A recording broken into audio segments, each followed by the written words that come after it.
We got a very busy calendar for Elon Musk coming up. Tesla just reporting results last night. We got SpaceX acquiring the rights to buy Cursor later this year for $60 billion while getting ready, of course, for that big SpaceX IPO. And then he's in the middle of the AI race in just about everything. Joining us right now with more on Elon Musk's world, Walter Isaacson, Perella Weinberg, advisory partner, of course, Tulane University, a history professor, CNBC contributor, and just legend all around. Walter, it's great to see you. We had these earnings last night, but I think the bigger question is probably less about Tesla, though we were talking earlier to an analyst about the possibility that ultimately SpaceX might try to buy Tesla, put the whole thing under one roof. I'm curious how you're thinking about sort of this AI layer over between Tesla, SpaceX, obviously the Cursor deal that took place earlier this week, and what it actually really means.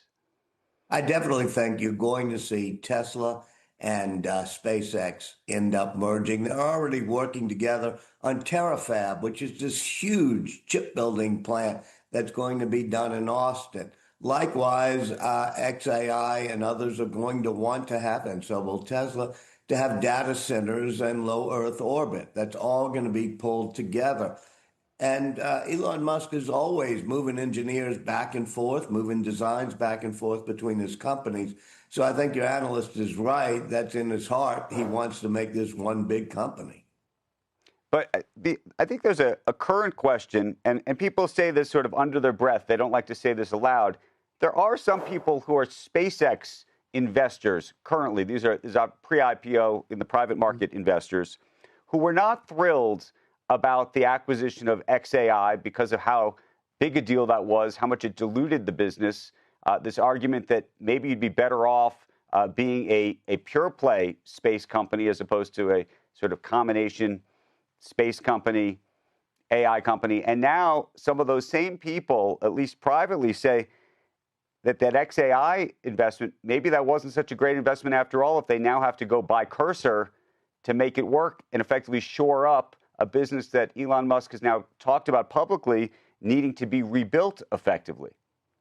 I'm sure a lot of SpaceX investors may be saying that, but my heart doesn't bleed for them too badly because they're going to do incredibly well, and they have done very well in the whole creation of internet and low Earth orbit. That's probably going to be direct to cell phones soon, and a place to be able to put data centers in outer space. I think that is going to become a tremendously valuable company. I think you have to remember, Elon, in my book, I talk over and over again how he acquires Solar City, for example, and the people are upset when he does that at Tesla, the shareholders, because it's dilutive. But this is the way he's built these trillion-dollar companies, and I suspect, especially with all the things happening in space right now, just an amazing time for America to be going back into space, both with SpaceX, but NASA now with the Artemis program back on track. Right. At some point, Jeff Bezos's New Glenn will get things into orbit right, and we'll have 3 different entities going into space. Walter, I think you're right. By the way, I don't think anyone's they're getting out their tiny violin, but not even that. I think one of the reasons that actually, even if investors in SpaceX grumble, by the way, some of them owned stakes in XAI, so they're benefited. But even more than that, they look and they say, you know what, SpaceX is worth what, $200-300 billion, 12 months, 18 months ago, and now here it is, trillion, maybe $2 trillion. So again, I think you got to remember, they got to remember they're investing in Elon Musk. They're not investing in XAI or Tesla. And if you don't like the way Musk is going to do something, you should be, investing in Procter & Gamble. Well, but my question to you, which is slightly different, is I can see the argument for AI in space as it relates to data centers to the extent that you believe that that's a possibility in the future. I think the larger question, and chip making and the like, and that's a road he's clearly going down.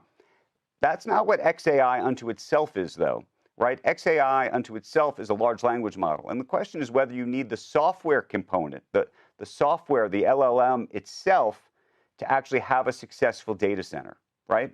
And that's I think I think that's an incredibly good insight, because I do think Musk is moving on in his head from what you would call LLM models, chatbots, that type of thing. Obviously, with the Cursor purchase, he wants to be able to create code. I think he feels strongly, even for some of his ideological reasons, that he wants a chatbot LLM type system that he believes will be more accurate.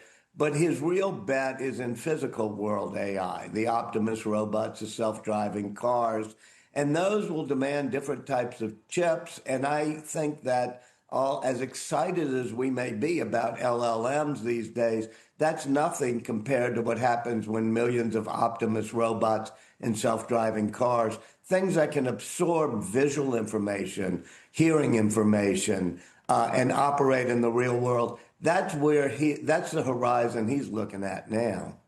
Hey, Walter, can you just give a preview of the trial that starts on Monday? And I don't know if I've asked you what your thoughts are. For me, it's like, if it's a charity, right? I mean, has Elon got a strong case here? I mean, it's worth so much money, and Microsoft's benefiting, and Altman's benefiting, and others are benefiting. Has Elon got a point here? He was misled? Yeah, I mean, I think so. But I think that, he got very involved with Sam Altman. I have a couple of chapters in my book about them sitting around because they want an open AI system, which open source, guardrails, keep it aligned with human values, and make it a nonprofit. And that's what everybody starts. People put in money, and now it's being shifted to being sort of a hybrid, where it's partly philanthropic, partly nonprofit, partly for profit. I can't pretend to be a legal expert knowing how you do it, but Musk just feels very simply, if anybody could start a nonprofit, get a whole lot of donations, and then turn it into a for-profit, that kind of doesn't make a whole lot of sense. I mean, he's asking, damages are $79 billion to $134 billion. That'll ruin your day, wouldn't it? If they were to side with that'll ruin your whole day. I don't know that. I mean, damages in cases like this are kind of always inflated. But I do think that the real thing is it's twofold between Musk and Sam Altman. One is just personal. They've become real rivals, having been very close. And then it's also ideological. Elon has XAI and other artificial intelligence systems. He's competing against OpenAI, and he thinks OpenAI has got an unlevel playing field, having been this nonprofit, now doing it this way. And he feels that OpenAI is not, he feels, I'm not saying I feel this way, but he feels he wouldn't trust Sam Altman's values and alignment in doing an AI system. I suspect there are people like Sam Altman who wouldn't trust Elon Musk's Elon Musk's alignment in doing things. But so it's become personal, ideological, but also there's real professional reasons that they're rivals here.